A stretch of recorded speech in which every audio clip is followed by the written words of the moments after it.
আলিপুরদুয়ারের এক পর্যটন কেন্দ্র সিকিয়াঝোড়া। সরকারি এই পর্যটন কেন্দ্র দিনের বেলা আলোতে থাকে, কিন্তু রাতে অন্ধকার। তার কারণ কারেন্ট নেই। কেন কারেন্ট নেই? 4 বছরের বিদ্যুতের বিল বাকি রয়েছে। সে কারণেই লাইন কেটে দিয়েছে বিদ্যুৎ দপ্তর। আর পর্যটকরা ঘুরতে যাচ্ছেন, পড়ছেন বিপাকে।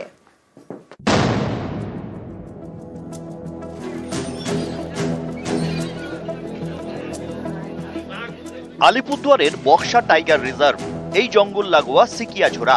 এখানকার সরকারি পর্যটন কেন্দ্র এখন অন্ধকারে, কারণ কারেন্ট নেই। পঞ্চায়েত সমিতি পরিচালিত সরকারি পর্যটন কেন্দ্র, প্রতিদিনের কাজকর্ম চালায় স্বনির্ভর গোষ্ঠী। এরকম একটা সরকারি পর্যটন কেন্দ্রে কারেন্ট নেই কেন? স্বনির্ভর গোষ্ঠী বলছে 4 বছরে লক্ষাধিক টাকার বিল বকেয়া, তাই সপ্তাহখানেক আগে লাইন কেটে দেয় বিদ্যুৎ দপ্তর। কারেন্টের বিল বেশি হচ্ছে, কাটে দিচ্ছে কারেন্ট। তাতে কি সমস্যা দাঁড়াচ্ছে তোমাদের? এখন আমাদের ওই যে ফ্রিজ ঠান্ডা এগুলো ঠান্ডা হয়ে আছে, বিক্রি হচ্ছে না, গরম। পর্যটকরাও প্রবলেমে পড়ছে, ওরা এসে ঠান্ডা জল পায় না, ঠান্ডা পায় না, পানীয় জলের সংকট। হ্যাঁ, কারেন্ট নেই, তাই কলে জলও নেই, বিপাকে পর্যটকরা। জলের ব্যবস্থা নাই, এসে শুনছি পায়খানা বাথরুমে টয়লেটের জল নাই। হ্যাঁ, পর্যটন এত আসতেছে, তাড়াতাড়ি ঠিক করুক, জল কারেন্ট না থাকলে তো মানুষের অসুবিধা।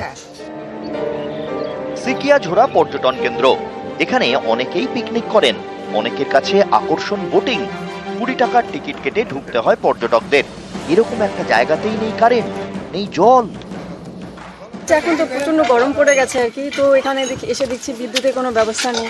মানে ওদের ফ্রিজের যে ব্যবস্থা সেটাও, জলগুলো গরম। হ্যাঁ, সে আমাদের এখন ঠান্ডা জলের দরকার, কিন্তু আমরা সেটা পাচ্ছি না আর কি। Cold drink? হ্যাঁ, কোল্ড ড্রিঙ্ক, যেটা মানে একটু বাচ্চাটা আইসক্রিম খেতে চাইছে, ঠান্ডা জল খেতে চাইছে, কিন্তু পাচ্ছে না আর কি। কারেন্টের বিল বেশি হচ্ছে, কাটে দিচ্ছে কারেন্ট। তাতে কি সমস্যা দাঁড়াচ্ছে তোমাদের? এখন আমাদের ওই যে ফ্রিজ ঠান্ডা এগুলো ঠান্ডা হয়ে আছে, বিক্রি হচ্ছে না, গরম। আমার বিষয়টা জানা ছিল না, আপনার মাধ্যমে আমি জানতে পেলাম। ব্যাপারটা গুরুত্ব দিয়ে দেখা হবে, কারণ এই জায়গাটা খুব গুরুত্বপূর্ণ। আমাদের আলিপুরদুয়ারে একটা গুরুত্বপূর্ণ পর্যটনটা বা দূর দূরান্ত থেকে এখানে আসে, ফলে সেখানে আমাদের গুরুত্ব দেওয়া দরকার। সেই জায়গায় আগামীকাল সেই বিষয়টি নিয়ে আলোচনা করবো বিডিও সাহেবের সঙ্গে। বিডিও সাহেব জানে। হ্যাঁ, কি বললেন? বিডিও সাহেব তো বলছে যে ব্যবস্থা করে দিবে, এখন দেখি কবে। আপনারা লসই, আমাদেরও তো লস হচ্ছে। আলিপুরদুয়ারে একাধিক সরকারি দপ্তরে কোটি টাকার উপর বিদ্যুৎ বিল বকেয়া বলে অভিযোগ। সেই তালিকায় এবার আলিপুরদুয়ার 2 নম্বর পঞ্চায়েত সমিতি পরিচালিত সিকিয়াঝোড়া পর্যটন কেন্দ্র। অনেকেরই প্রশ্ন, এখানে তো আয় হয়, তাহলে বিদ্যুতের বিল বকেয়া কেন? আলিপুরদুয়ার থেকে রাজকুমার কর্মকার, নিউজ 18 বাংলা। নিউজরুম লাইভে এবার নজর রাখবো। বুধবার রাতে ভাটপাড়ায় বোমা গুলি চলে। অর্জুন সিং এর নামে গ্রেপ্তারি পরোয়ানা বারবার তলব করা হয়, থানায় হাজিরা দেওয়ার কথা বলা হয়, কিন্তু হাজিরা দেননি বিজেপি নেতা। অর্জুনের বিরুদ্ধে গ্রেপ্তারি পরোয়ানা বারাকপুর আদালতের। বুধবার রাতেই ভাটপাড়ায় বোমা গুলি চলে এবং গ্রেপ্তারি পরোয়ানা জারি হয় অর্জুন সিং এর নামে। বারবার তলব করা হয় অর্জুন সিংকে, বলা হয় থানায় হাজিরা দেওয়ার জন্য, কিন্তু থানায় হাজিরা দেননি বিজেপি নেতা। তাই অর্জুন সিং এর বিরুদ্ধে গ্রেপ্তারি পরোয়ানা বারাকপুর আদালতের। অলরেডি সিসিটিভি ক্যামেরাতে তৃণমূলের 2টো গুন্ডা গুলি চালাতে দেখা গেছে। আমার নামে কোনো জায়গা সিসিটিভি ক্যামেরাতে কোনো জায়গা কিছু দেখা যায়নি কি আমি কোথায় গুলি চালিয়েছি, কাউকে মেরেছি। তারপরেও আমার নামে ওয়ারেন্ট, একটা লোককে 164 করিয়ে, যে বিরোধী আমাদের টিএমসি লোক আছে তাকে 164 করিয়ে ওয়ারেন্ট ইস্যু করে দিয়েছে। এখানে তো পুলিশ যা ইচ্ছা তাই প্রভাব খাটিয়ে করতে পারে, করে ওটাই করেছে। হাইকোর্টে এইটা নিয়ে আমরা যে আলোচনা করব। এখানে তৃণমূল আসছে কোথা থেকে? এটা তো আইনের বিষয়, আদালতের বিষয়।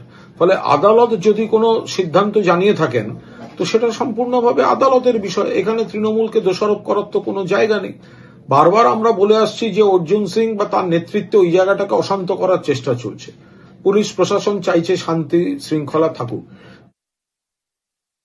তৃণমূলের নজরে চা বাগান, কিন্তু কেন কথা বলছি, সম্প্রতি আমরা দেখেছি বিভিন্ন চা বাগানের মালিকরা চা শ্রমিকদের পিএফ জমা দেয়নি। হ্যাঁ, অর্থাৎ চা শ্রমিকদের সঙ্গে পিএফ বঞ্চনা করা হয়েছে এবং সেটা লক্ষ লক্ষ কোটি কোটি টাকা বঞ্চনার অভিযোগ উঠে এসেছে। আমরা দেখেছি বিভিন্ন জায়গায় চা শ্রমিকরা নিজেদের কাজ বন্ধ করে দিয়েছে, আর এই পিএফ বঞ্চনাকেই এবার হাতিয়ার করছে তৃণমূল।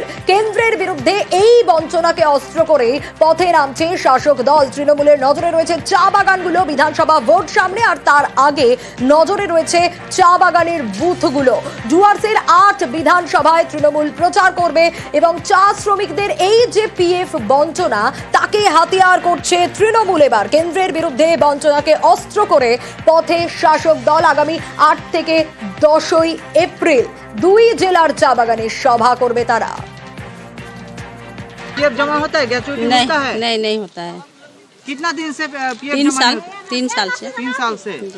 तो सब सुजग सुविधा मिलता है आप लोग को? कुछ नहीं मिलता है हम लोग का, गवर्नमेंट का है। कौन सा गवर्नमेंट का है ये? यूल कंपनी का। व्हील कंपनी का? सेंट्रल गवर्नमेंट का है? जी। এই যে 8 থেকে 10 এপ্রিলের কথা বললাম, 2 জেলার চা বাগানে সভা করবে তারা। কারা সভা করবে? বঞ্চিত শ্রমিকরা, তাদের দিয়েই বাগানে সভা করার সিদ্ধান্ত নেওয়া হয়েছে। এবং 8 এপ্রিল উত্তরবঙ্গের 2 প্রান্ত থেকে পদযাত্রাও বেরোবে। আলিপুরদুয়ারের শঙ্কোজ থেকে পদযাত্রা তৃণমূলের, শুধু তাই নয়, জলপাইগুড়ির এলিনবাড়ি থেকেও পদযাত্রা তৃণমূলের। আর 11 এপ্রিল পিএফ অফিসে অভিযান তৃণমূল কংগ্রেসের। সেন্ট্রাল গভর্নমেন্ট পরিচালিত মোদী সরকারের হাতে থাকা বাগান, সেই বাগানে ওয়েজ হচ্ছে না, সেই বাগানে স্কুল বাস নেই। কেন্দ্রীয় সরকারের যে চা শ্রমিকদের প্রতি ধারাবাহিক বঞ্চনা, এবং বিশেষ করে পার্লামেন্ট সেশনে যেহেতু এই প্রশ্নের উত্তরগুলো আমরা পেলাম, একদম লিখিত উত্তর, এবং প্রভিডেন্ট ফান্ডের মতো বিষয়টি রয়েছে, আমরা ঠিক করেছি আগামী 8 তারিখ থেকে 11 তারিখ, এপ্রিল মাসের 8 থেকে 11 অবধি আমরা কর্মসূচি ঘোষণা করেছি। 11 এপ্রিল 3টের সময় জলপাইগুড়ির রিজিওনাল পিএফ অফিস, যেটা প্রকৃতপক্ষে একটি ঘুঘুর বাসা, সেই পিএফ অফিস ঘেরাওয়ের ডাক আমরা দিয়েছি আইএনটিটিউসি অনুমোদিত তৃণমূল চা বাগান শ্রমিক ইউনিয়ন থেকে। আমাদের দেশের যে প্রধানমন্ত্রী, উনি কিন্তু বীরপাড়াতে আসছিল।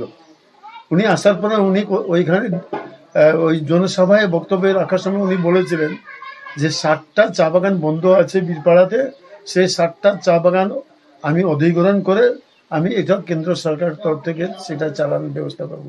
কিন্তু আদৌ আজকে অবধি এখনো কোনো বাগান কোনো সরকার কোনো অধিগ্রহণ করে নাই। আমি কোনো দিন দেখি নাই যে বিজেপির যে চা বাগানে কোনো ভূমিকা আছে। আজকে তৃণমূল কংগ্রেস বলছে তারা বাগানে গিয়ে থাকবে, বাগানে থেকে তাদের কি হবে? এখানে পশ্চিমবঙ্গ সরকার করতে পারছে না, তাদেরকে মজুরি দিতে পারছে না, কেন? এর জবাব কে দিবে? অতএব তৃণমূল কংগ্রেসের নেতারা দেখেছে সামনে ভোট আছে, বাগানে তাদের কোনো পায়ের নিচে জমি নেই, সে কারণে তারা এগুলো করবার একটা নাটক করবার চেষ্টা করছে।